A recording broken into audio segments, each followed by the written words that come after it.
Pemirsa, pemerintah Kabupaten Buleleng menambahkan anggaran sebesar 3 miliar rupiah untuk penanganan bencana APBD Perubahan 2020.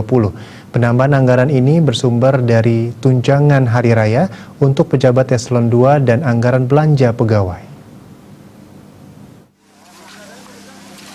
Hal tersebut diungkapkan oleh Sekda Buleleng Gede Suyase 13 Oktober. Menurut Suyase, dalam APBD Perubahan, pihaknya tidak melakukan estimasi pada bencana alam, namun hanya diisi bencana sosial, yaitu COVID-19. Oleh karena itu, anggaran 3 miliar dipersiapkan untuk menghadapi bencana selama beberapa bulan ke depan. Anggaran sebesar 3 miliar bersumber dari tunjangan hari raya untuk pejabat eselon 2 dan anggaran belanja pegawai sesuai dengan kebijakan pemerintah pusat. Di samping itu, penambahan ini dilakukan atas evaluasi gubernur, mengingat beberapa daerah di Bali saat ini sudah mulai dikepung bencana alam. Anggaran 3 miliar itu dimasukkan ke dalam belanja tidak terduga atau BTT. Sementara itu, Suyasa juga menyebut total dana BTT khusus untuk penanganan COVID-19 saja bernilai 46 miliar rupiah. Sementara kini tersisa 3,2 miliar rupiah untuk operasional penjemputan pasien COVID di tempat karantina.